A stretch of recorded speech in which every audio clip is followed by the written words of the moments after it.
வணக்கம். நமக்கு எண்கணி ஞானத்தையும் வேத ஜோதிட ஞானத்தையும் ஆன்மீக ஞானத்தை வழங்கிய அனைத்து குருமார்களுக்கும் நன்றி. என்ற அதே வேளையில் இது ஒரு ஜோதிட விளக்கு வீடியோ விருப்பம் இல்லாதவங்க கடந்து போயிடலாம்.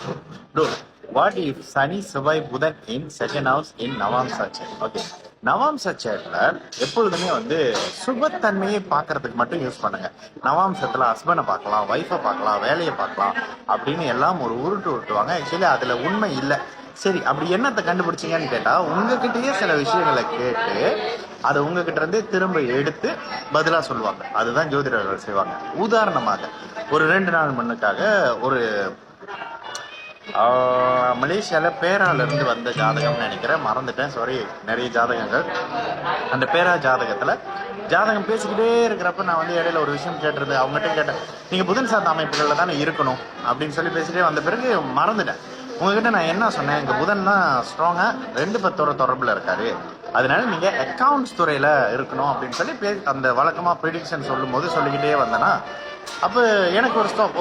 என்னமோ சொன்னமே, நான் அவங்ககிட்ட கேட்டேன், நீங்க என்ன செய்யறீங்க, நான் என்ன சொன்னேன், நீங்க என்ன செய்யறீங்கன்னு கேட்டேன். அவங்க அதை தான் சொன்னாங்க, புதன் தசையில புதனோட ரிலேட்டடான விஷயம் செஞ்சுட்டு இருந்தாங்க அப்படின்னு அவங்களும் ஒத்துக்கிட்டாங்க. ஆக்சுவலி ஜாதகம் போடுறேன்னு நீங்க இந்த துறையில இருப்பீங்க, இப்படிதான் இருக்கு, இப்படிதான் ஜோதிடர் சொல்லணுமே தவிர்த்து உழப்பக்கூடாது. அது தெளிவா புரியுங்க. சரி, அப்புறம் நவாம்சம் சாட்டி எதுக்குயா அப்படின்னு கொடுக்குறாங்கன்னா ஒரு காரணம் இருக்கும்ல. உண்மை, நவாம்ச கட்டத்துல நீச்சமாகவோ பாவத்துவமாகவோ எவ்வளவு மோசமாக ஒரு பிளானட் இருந்தாலும் நவாம்சத்தில் குருவின் மீன வீட்டிலையோ அல்லது குருவின் தனுசு வீட்டுல 100 விழுக்காடு சுபத்தன்மையை அந்த பிளானட் அடையும். செவ்வாயோ சனியோ இருந்தால் லோயர் ஆக்குற அளவுக்கு, சனினா லோயர், செவ்வாய்னா டாக்டர் ஆக்குற அளவுக்கு சுபத்தன்மை அந்த பிளானட் அடையிறத நான் ஜாதகங்கள்ல பார்த்து நிரூபிச்சிருக்கேன். ஓகேங்களா? அதன் பிறகு மீன வீட்டுல 80 விழுக்காடு சனியாக இருந்தாலும் சுபத்துவம் அடைகிறாரு. அதற்கப்புறம் சுக்கிரனின் மூல திரிகோண வலு இருக்கக்கூடிய வீடான துலாத்துல 80 விழுக்காடு சுபத்தன்மையும், ரிஷபத்துல 60 விழுக்காடு சுபத்தன்மையும், கன்னியில 60 விழுக்காடு சுபத்தன்மையும், மிதுனத்துல 40 விழுக்காடு சுபத்தன்மையும் அடைகிறாங்க.